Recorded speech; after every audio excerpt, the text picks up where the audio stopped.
Selamat datang dalam seri Menjawab Islam dalam 5 menit. Pada video kali ini kita akan membahas apa itu dosa asal menurut Alkitab. Dalam video sebelumnya kita sudah belajar tentang dosa dari kata-kata atau hamartia yang artinya kegagalan atau meleset dari tujuan yang semula, yaitu menjadi citra Allah. Kita semua, seluruh umat manusia ini berasal dari satu darah yang sama, yaitu dari benih yang ada di dalam buah pinggangnya Adam. Dan Tuhan itu sudah menetapkan satu hukum kehidupan ketika Dia menciptakan bumi dan segala isinya, ketika Dia menciptakan tumbuh-tumbuhan dan binatang, hewan, dan juga manusia. Dia menetapkan satu hukum, yaitu everything produces after its own kind, yang artinya segala sesuatu menghasilkan dirinya sendiri. Di dalam ilmu pengetahuan ini disebut dengan DNA. Jadi Tuhan mengatakan begini, kalau kamu menanam biji mangga, jangan harap tumbuhnya pohon apel. Kalau kamu menabur biji bunga matahari, kamu jangan pernah berharap tumbuhnya bunga mawar. Karena segala sesuatu menghasilkan dirinya sendiri. Karena kita ini berasal dari benih Adam, maka kita juga mewarisi darah Adam yang sudah jatuh di dalam dosa. Kita membahas dalam Kejadian 5 ayat 1 dan 3. Bahwa pada mulanya Adam itu diciptakan menurut gambar dan rupa Allah. Karena Adam itu dihembusi roh Allah sendiri. Tetapi kemudian setelah Adam jatuh ke dalam dosa, semua anak cucunya termasuk kita, keturunan Adam, ini merupakan citra daripada Adam yang sudah jatuh di dalam dosa. Karena segala sesuatu harus menghasilkan dirinya sendiri. Maka manusia Adam yang sudah jatuh ke dalam dosa menghasilkan juga keturunan-keturunan yang sudah jatuh di dalam dosa. Jadi dosa asal bukan Tuhan menghukum kita karena perbuatan dosa leluhur atau orang tua kita, kemudian kita diwarisi dosa mereka, itu namanya dosa perbuatan. Melainkan karena Tuhan bekerja dalam hukum-hukum yang sudah Dia tetapkan, sehingga kita menerima akibat dari dosa yang dilakukan Adam manusia yang pertama. Bersamaan dengan jatuhnya Adam, maka kutuk, kematian, sakit penyakit masuk ke dalam dunia. Dan kita semua sudah ada di dalam penghukuman Tuhan, dan sudah dianggap mati di hadapan Tuhan. Saya kasih Anda contoh ya. Jika ayah saya seorang koruptor, maka dia akan dihukum di penjara karena dosanya sendiri. Tetapi kita, anak istrinya dan keluarganya, akan mendapat akibat dari dosa yang dilakukan oleh ayah saya. Contohnya, saya dikucilkan, kemudian harta kami disita, dan sebagainya. Saya juga sering memberikan contoh seperti misalnya anak PKI. Walaupun dia tidak melakukan pemberontakan PKI atau dia tidak terlibat, tetapi cap sebagai keturunan atau anak PKI akan tetap melekat pada dirinya. Begitu juga dengan anak seorang pelacur. Kalau ibunya pelacur, maka cap sebagai anak pelacur akan melekat kepada dirinya, sekalipun dia tidak melakukan dosa itu.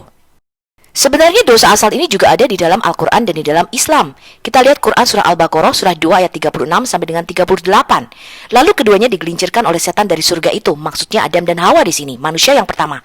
Kemudian Adam menerima beberapa kalimat dari Tuhannya, maka Allah menerima tobatnya katanya. Tetapi sekalipun Allah menerima tobat daripada Adam dan Hawa, lihat ayat berikutnya. Allah tetap mengatakan, turunlah kamu semuanya dari surga itu. Mereka tetap diusir dari surga. Jadi jelas ya, karena satu dosa saja maka Adam terusir dari surga. Dan kita anak cucunya harus tinggal di bumi yang sudah dikutuk Tuhan, karena Tuhan telah mengutuk tanah ini akibat daripada dosa Adam. Dan kita tinggal di bumi yang penuh dengan kesusahan, kesengsaraan, sakit penyakit, penderitaan, dan juga kematian.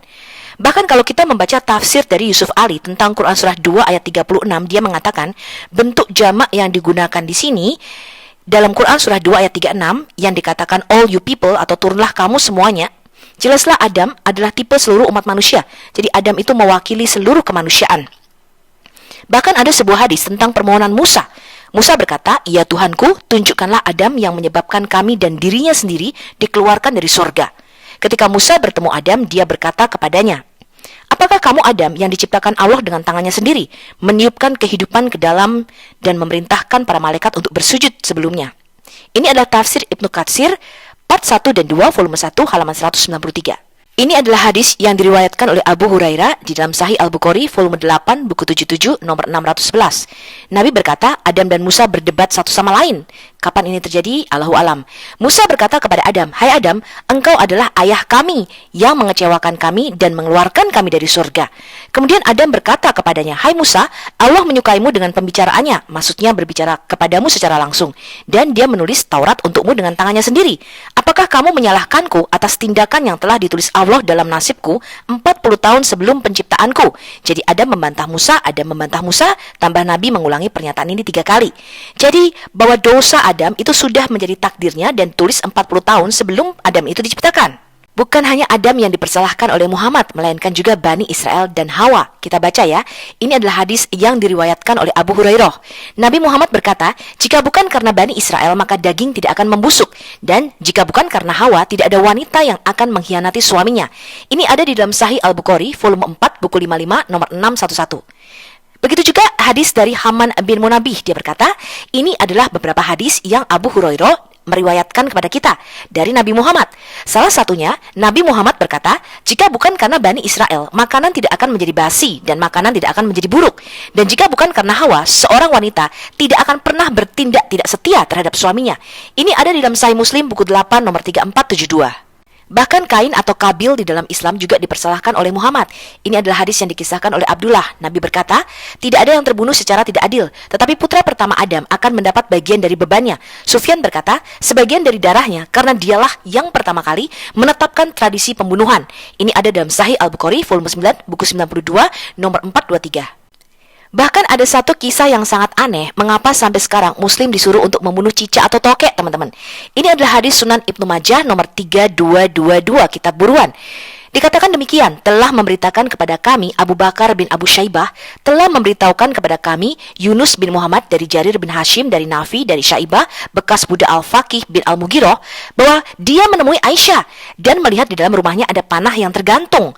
Maka ia pun bertanya, wahai Ummul Mukminin, apa yang kamu perbuat dengan benda ini? Aisyah menjawab, untuk membunuh cicak. Sebab Nabi Allah Muhammad SAW telah mengabarkan kepada kami bahwa ketika Ibrahim dilemparkan ke dalam kobaran api, tidak ada satupun dari binatang melata yang tidak berusaha mematikan api kecuali cicak. Bahkan ia berusaha mengembuskan agar api itu tetap menyala. Maka itu Rasulullah SAW memerintahkan kami untuk membunuhnya. Jadi keturunan cicak ini sampai sekarang masih menanggung dosa akibat leluhurnya yang telah meniupkan kobaran api kepada Ibrahim, teman-teman. Ini adalah dosa asal. Jadi Alkitab dengan jelas menyatakan bahwa kita ini mengandung dosa asal. Kita sudah diperanakkan atau dilahirkan dalam kondisi atau lingkungan yang sudah jatuh di dalam dosa. Ada kutuk, sakit, penyakit, dan kematian. Di dalam Mazmur 51 ayat 5 dikatakan demikian. Daud berkata, sesungguhnya dalam kesalahan aku diperanakkan, dalam dosa aku dikandung ibuku. Bahkan di Hosea 12 ayat 2 dan 3, Tuhan berkata, Yakub di dalam kandungannya dia sudah menipu saudaranya, dan dalam kegagahannya dia bergumul dengan Allah. Lalu apa itu kutuk keturunan? Kita baca di dalam Keluaran 20 ayat 5, Keluaran 34 ayat 7, Bilangan 14 ayat 18, dan Ulangan 5 ayat 9. Tuhan mengatakan, jangan sujud menyembah kepada Allah lain atau beribadah kepada Allah lain. Sebab aku Tuhan Allahmu adalah Allah yang cemburu, yang membalaskan kesalahan bapa kepada anak-anaknya, kepada keturunan yang ketiga dan keempat dari orang-orang yang membenci aku.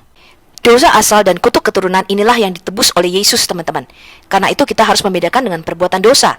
Di dalam Ulangan 24 ayat 16 dikatakan, janganlah ayah dihukum mati karena anaknya, janganlah juga anak dihukum mati karena ayahnya. Setiap orang harus dihukum mati karena dosanya sendiri. Ini bicara perbuatan dosa, jadi Anda harus membaca konteksnya ya.